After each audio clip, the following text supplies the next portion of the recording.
Hello friends बरायबाय बड'ज जब info official YouTube चेनेलाव दा आसा खालामो गासैबो नोंथांमोना मोजाङै दङ। दा गोबां कमेन्ट्स आरो डिमान्ड खालामगासिनो दङ जे आदा मोनसे भिडिअ नांगौ डिटेल्स बेनो जाबाय प्रधानमंत्री फसल बीमा योजना इन्सुरेन्स खुलिनाय। स' मानो खुलिनांगौ नोंथांमोना बेनि सायाव गुवारै डिसकास खालामगोन एबा नोंथांमोना बे स्किमनि सायाव खायसे खायसे मोनथिगौ आरो खायसे मोनथिया आबादारिफोरा बेनि सायाव मा मुलाम्फा दङ मा बेनिफिट्स दङ बेखौ खालामबा ए टु जेड नोंथांमोनखौहाय कनसेप्ट क्लियार खालामगोन जाहाथे नोंथांमोना नेक्स्ट टाइमावहाय एप्लाइ खालामना लानो हायो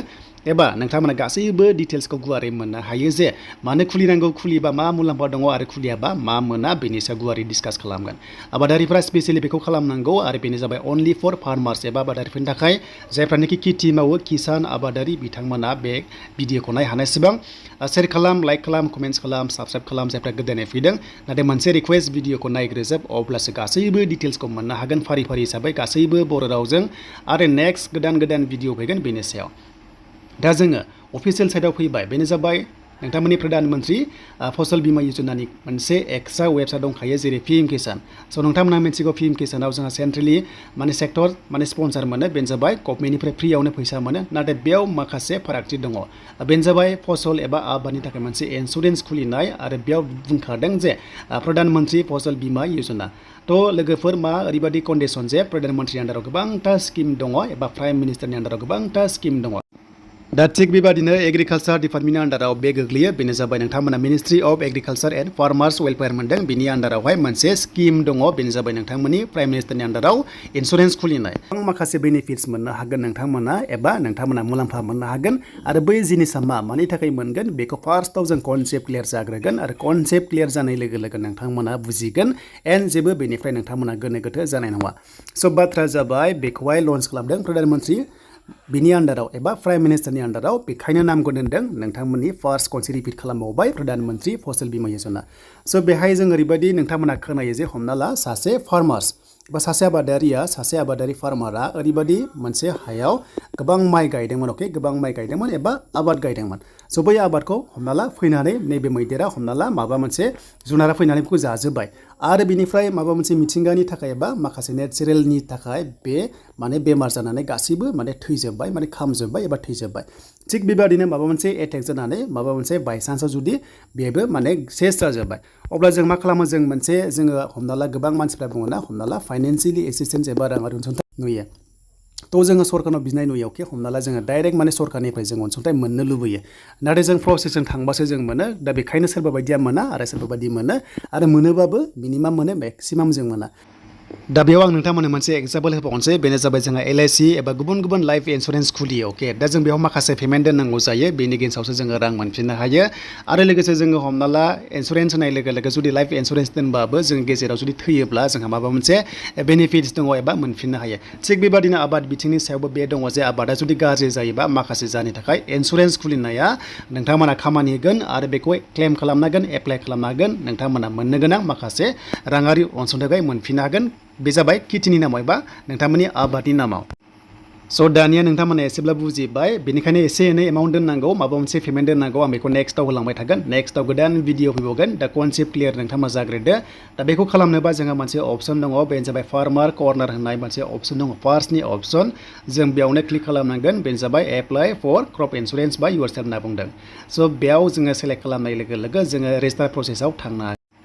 स' दानिया जों मोनसे अपसनाव थांसै बेनो जाबाय फार्मार कर्नार होननाय मोनसे अपसन दङ जों बेयाव थांनांगोन। दा जों इन्सुरेन्स खुलिबा जों बेयाव थांनांगोन बेनिफ्राय जोंहा मोनसे दङ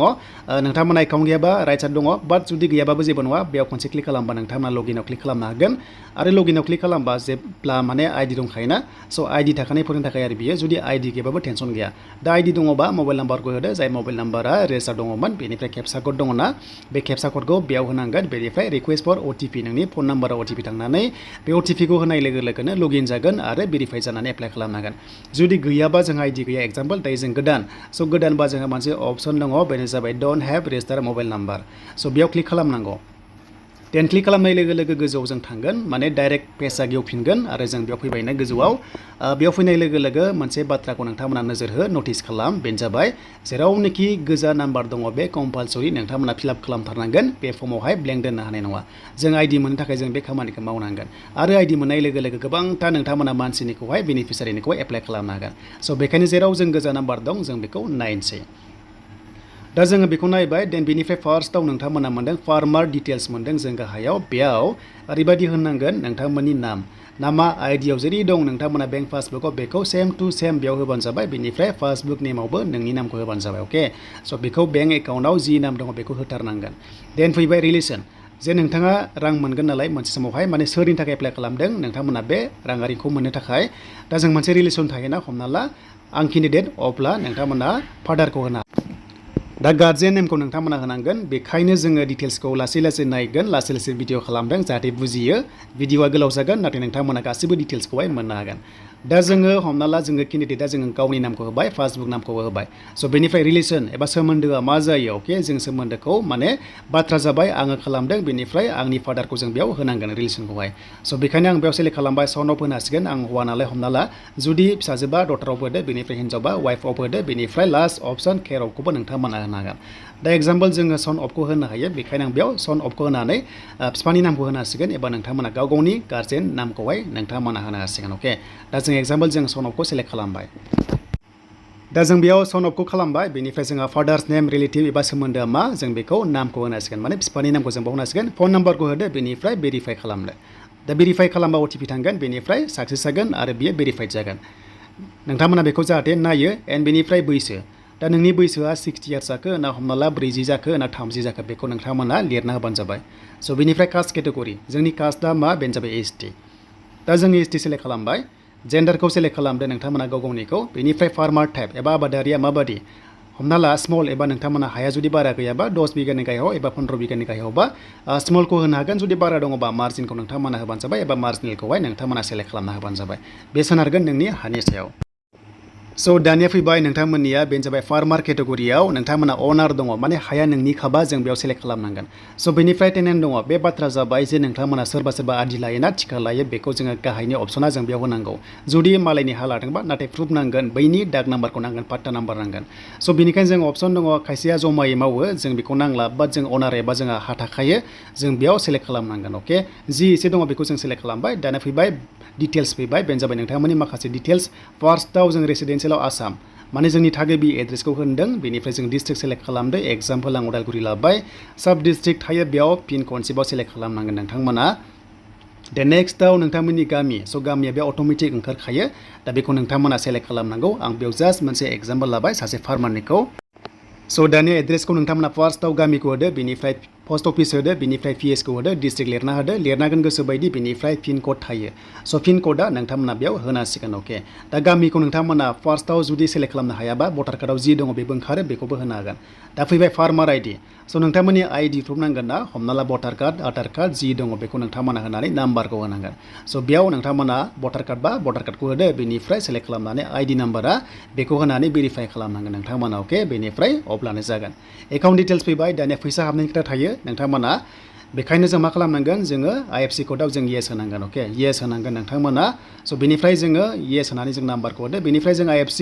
जों बेयाव सेलेक्ट खालामदो आसामनि हमना ला अके बेखौ नोंथांमोना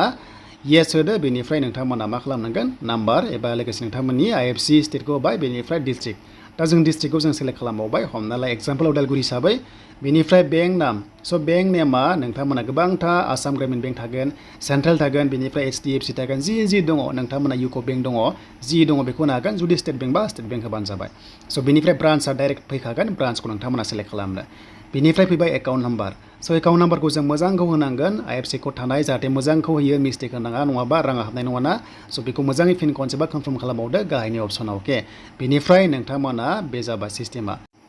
स' दानिया फैबाय लास्ट अपसन केपसा क'डखौ जों बेयाव एन्टार खालामदो बेनिफ्राय जों क्रिएट इउजाराव थांदो होमबाथाय जों आइडि मोनसिगोन दा जों फार्स्टआव मोननाय आइडि लगिना जों बेयाव थांफिननानै जों आइडिखौ होनाय लोगो लोगो जोङो लगइन खालामनो हासिगोन दा जों बे जाबाय स्टेप 1 बे जाबाय नोंथांमोननि रेजिस्टार प्रसेस आइडि खालामनाय अके आइडि खालामनाय दा जोङो इन्सुरेन्सखौ जों खुलिथ'वाखै इन्सुरेन्स जों खुलिनोबा नेक्स्ट भिडिअ फैसिगोन दा बे जाबाय प्रसेस नोंथांमोना बुजिबाय जानांगौ गासैबो क्लियार जाबाय प्रधान मन्त्रि फसल बीमा योजना माने मा बेनो जाबाय नोंथांमोननि इन्सुरेन्स बेनो जाबाय स्पेसियेलि फर फार्मार्सफोरनि थाखाय जे नोंथांमोना गेजेर समाव जुदि माबाफोर प्रब्लेम जायोबा सरकारा राङारि अनसुंथाइ होगोन एबा नोंथांमोना मोननो हागोन एबा क्लेम खालामनो हागोन एप्लाइ खालामनो हागोन बेखायनो फिसा एमाउन्ट नोंथांमोना होनांगौ जागोन बेसेबां होनांगोन बारा नङा बेखौ नोंथांमोना नेक्स्ट भिडिअआव दिन्थिगोन